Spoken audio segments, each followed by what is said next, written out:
नमस्कार।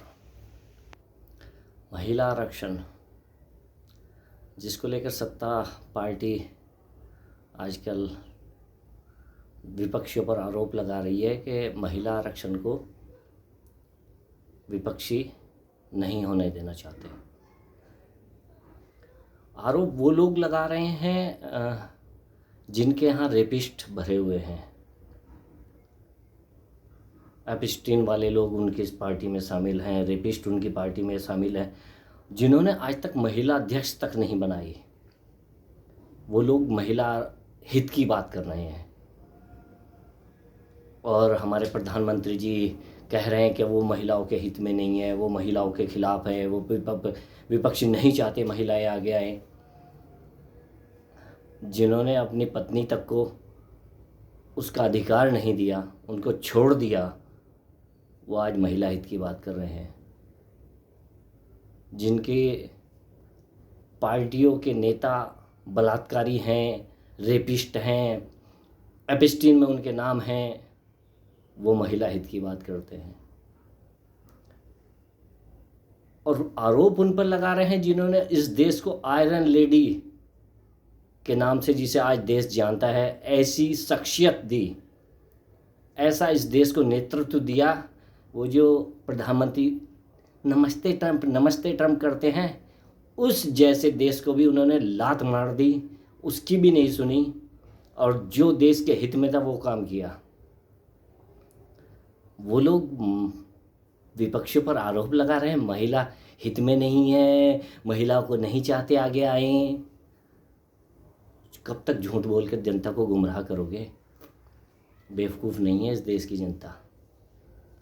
दरअसल मुद्दा महिला आरक्षण नहीं है, मुद्दा परिसीमन है। क्योंकि सत्ता पार्टी को पता है 2029 वो हार रहे हैं, सत्ता वापस नहीं होगी उनकी, तो वो चाहते हैं परिसीमन से इस देश की में कुछ ऐसे सीटें बनाई जाएं ताकि हम सत्ता में वापस आ पाएँ।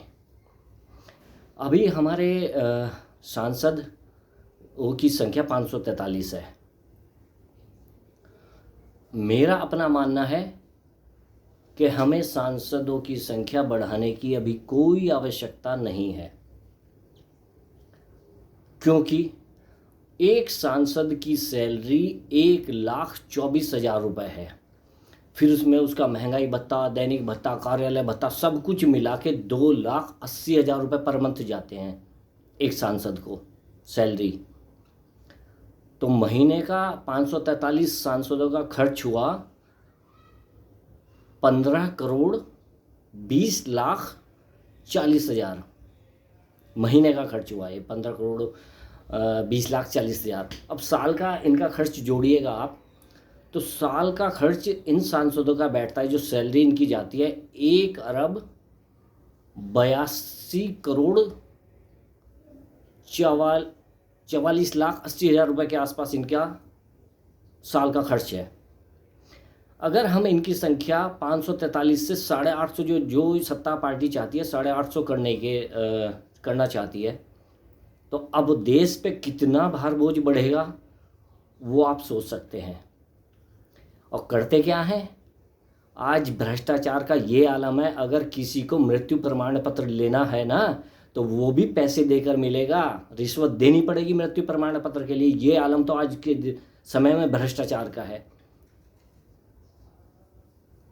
एक सिस्टम बना हुआ है, वो कहते हैं कि डेवलपमेंट नहीं। अरे डेवलपमेंट करने के लिए गांव के लिए प्रधान होता है, बीडीसी होता है, जिला पंचायत सदस्य है, जिला पंचायत अध्यक्ष है, ब्लॉक प्रमुख है, एक चैन बनी हुई है सबकी।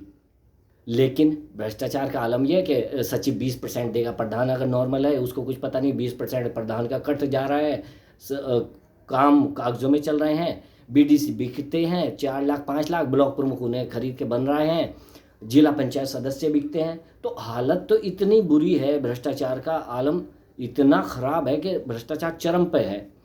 अगर आप देश को डेवलप करना चाहते हैं तो पहले भ्रष्टाचार को कम कीजिए। आप खुद भ्रष्टाचार को बढ़ावा देते हैं, सांसदों को इतनी सैलरी है, और अभी सुनने में आ रहा है कि 24 या 25% इंक्रीमेंट इन लोगों के होने वाले, जो कि आम नागरिक को जो बेसिक नौकरी करता है ना, उसकी सैलरी 5%, 8% हाईएस्ट बढ़ रही है।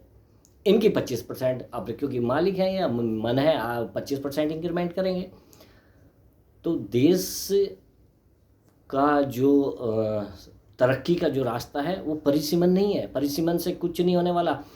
आपकी दृढ़ शक्ति, इच्छा डेवलपमेंट की होगी तो तभी देश तरक्की कर पाएगा। आप उनका सैलरी बढ़ाते हैं, सांसद सभी जानते हैं, पूरा देश जानता है भ्रष्टाचार का आलम क्या है, कितने लेवल का भ्रष्टाचार चलता है।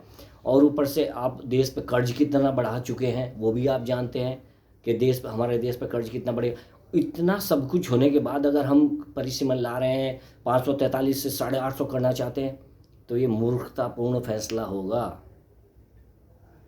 ये जनहित में नहीं होगा, पार्टी हित में कह सकते हैं कि पार्टी हित में होगा।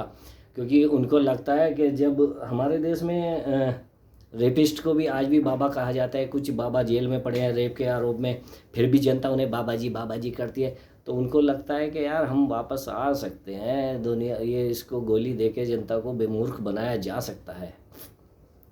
तो वो उसी हिसाब से अपना परिसीमन करके अपना सत्ता वापसी का रास्ता बना रहे हैं। महिला हित के लिए नहीं है ये सब कुछ, ये सत्ता हित के लिए है।